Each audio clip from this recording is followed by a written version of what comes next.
Well, a record number. Well, I don't know if it's a record, but boy, it sure seems like it to me. And all the time I've been doing this, a significant number of guys from Georgia have been invited to the NFL draft. Georgia's got a college football leading 14 guys going to the combine, getting ready for the NFL draft here in 2022. I just want to talk about what that means for the program and sort of where Georgia takes it from here. I do want to make sure, I think tomorrow I will have it in my hands. DAWGSTRUCTION's right below here. The sales continue to go through the roof. I want to make sure that you get your copy, 80 pages, 80 plus pages of full color and stories that you cannot find anywhere else. Certainly photos you cannot find anywhere else. But that many guys, you're talking about 14 players going into the NFL, going to the combine. Now, that doesn't mean they're going to get drafted. The second closest, of course, was Alabama. After that, Oklahoma. Oklahoma and Bama both had 11, LSU with 9, which kind of shows that there needed to be some coaching change there. 9 at Texas A&M, 8 at Michigan, Penn State with 8, and the Rebels were at 8 as well, along with Arizona State and Cincinnati. So that's the group that has the most players. But when you look at the list from Georgia, all these guys are probably not going to get drafted, but it's a really heavy, heavy group of playmakers. So if you've got that many guys at the combine, I'll list them real quick. Jake Camarda, the punter, safety Lewis Seen, James Cook, Jordan Davis, N'Kobe Dean, De'Aaron Kendrick, George Pickens, Jamari Sailor, Justin Schaefer, Channing Tindall, Quay Walker, Trayvon Walker, Zamir White, and Devontae Wyatt. I got to tell you, in reading all those, the guy that I would say is least likely to get drafted would be Jake Camarda, who is a punter, and a lot of that has to do with the fact that he is a punter. The rest of these guys have a chance to get drafted. I don't know that they will all get drafted. N'Kobe will get drafted for sure, probably a first round guy. Same thing with Jordan Davis. I personally think Trayvon Walker will be a top 40 player. I don't know if he'll be first round. It certainly seems like he would be a top 15 guy, but sometimes I like to give myself some cushion there. Um, James Cook is a player James Cook and George Pickens are players that are extremely interesting coming into this draft because the way I would put it is you got a lot of value with both of those guys. James was never the so-called feature back at Georgia. He had games where he was the feature back, but it's hard to be the feature back when there's no such thing in your program. When he gets to the NFL, James Cook is going to be absolutely nothing but trouble. I don't know who's going to add him, but he is a one-play stick of dynamite. He is trouble, trouble, trouble. You do not want to have to defend that guy. You can flex him out, and have him play um, receiver essentially. There's just so much that James can do, and he's a really good running back. So that's I think with James you have some real value. Okay, I don't know when you're going to get him. I'm not acting like I'm an NFL draft expert. I'm not acting like I'm an expert on these sorts of things. It's way above my pay grade. But James Cook, from the moment I saw him in person live, it is not hard to tell that that guy is special and he will be a freak show in the NFL. He does just need to get into the right situation. That's always very important. Um, and then I was talking about George Pickens, who I think is value because he doesn't have a lot of tread on his tires. Now, we're talking about a receiver. That's usually a term you would use with other positions. But the scuttlebutt around the league is that George could possibly be a number one receiver, and of course, there's only 32 of those. I don't even know if there's 32 of them, but they're not convinced that there's people in the league are not convinced that George is a one. So we'll see. There's some stuff he's done through the years. He'll make you believe he's a number one. I mean, he clearly was in college, and we'll just see how this goes for George as time goes on. Um, you know, Justin Schaefer, Jamari, those are guys who both played interior at the end of the national championship game. To class, still have not. Well, I got to watch that game. I've been so focused on DAWGSTRUCTION, which you can get down below, that I've not been able. I've not watched the national championship game, and we're almost midway through February. But I think both those guys, they both project as interior guys in the future, you're talking about Schaefer, who's extremely passionate and made a lot out of himself over the last 5 6 years, whatever it's been. And then Jamari's. I mean, I don't know how to explain it. His intellect, his ability to. I think he could play tackle in the league, but he's probably primarily a guard. And that's when you're shutting Aiden Hutchinson down as and that guy's going to be a top 5 pick, and you're playing him as a tackle. I mean, maybe he's a right tackle. I mean, but a lot of people think he's a guard. They know better than I do. Um, I, I think to me though, the best overall value of this draft and of anything from Georgia's perspective, unless he gets drafted somehow in the top 10 overall, which I don't think is going to happen, but it's Trayvon Walker.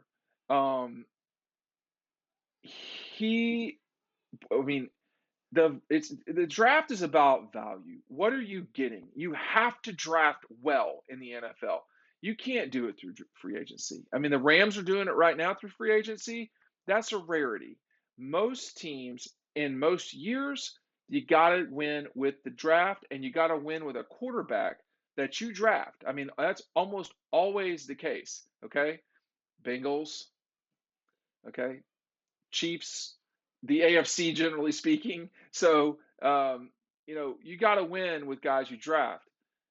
Trayvon Walker's situation was they didn't know. I mean, I can speak with a little bit of authority here. They weren't certain that they would leave to go this year, but he played so well as the season went on that once he started being projected as a first round guy, I think internally inside the league, that was enough. It made sense for him to go. Now the question is, did he play himself into a top 20 guy to where you're comfortably inside the first round, or is he not? I mean, he couldn't do Senior Bowl. He wasn't a senior. So the combine is going to matter a lot for Trayvon Walker. Great background, basketball, military family. There's a lot of good with Trayvon Walker. And again, another guy that didn't play 4 and 5 years in college. He was a 3-year guy, made plays immediately his first season. That shutdown game against Auburn and Bo Nix, ending the game there on that 4th down near the Georgia section at Auburn. I think you've got some really good players. The question is for the league, where do you get the best value? To me, there's 2 guys. It's Trayvon, and James Cook. And the value depends on where you're getting them. If you're anybody at a top 10, it's hard to say you're really getting value with a top 10 pick unless the person is generational. I don't know if any of these players at Georgia are generational players. I'll tell you one other guy who could be a tremendous value. I think he's worked himself out of the value target now is Devontae Wyatt. I'm not surprised. I mean, when you do what I do for a living and, you go in August or July or whatever, and you watch these guys play, or you spend your Friday nights during football seasons at a high school football game, you get a little knowledge. I mean, people understand, people like Chad Simmons, Rusty, just guys that do it. And they do it more often than I do it, but I'm out there plenty of times watching specifically the Georgia players. These guys, these defensive linemen, you could see it from the start with Wyatt. You could see it with Trayvon Walker playing middle linebacker and running from, hash mark to hash mark. You could see it when they were young. They just had to get through the 3 or 4 years at Georgia or college football, generally speaking, and they would be playmakers. Well, they are now. And the ability to run is a significant thing in sports. And both those guys have the ability to run. Devontae Wyatt is going to be the probably 3rd defensive lineman taken at Georgia. He could be the best value. It depends on where he goes. You're seeing people now, and I understand media reports in the NFL really just don't mean much. But you are seeing that people are talking about Devontae a lot. Does that mean he could creep into the top of the bottom of the first round? I that would be a hell of a story, man. I mean, because when I watched him play in 2016 at Towers, well, it was at Meadow Creek, and Devontae was chewing people up. And it was Meadow Creek, not a great football school, but you could just see with how he could run that this guy's going to be trouble, man. And he was the whole time. Just had to get himself straight in terms of grades, and he got that done. Now he is going to be a multimillionaire. So, Devontae, if you're watching this, and I've talked to you privately before, I'm glad that you've gotten where you're at. It's been nothing but work for him. Not talked about Nakobe Dean. Definitely could be a first round guy. But I don't know. I mean, back to the subject here. What does it mean for this program that this many guys are going to the combine? It means they are identifying, recruiting, signing, and developing the right players. 14 guys over 2.5 classes with Devontae and Schaefer. But, you know, 14 guys over essentially a 2 class. That means you hit on 7 guys each class. That is really good. Not just that you hit, they're going to the league.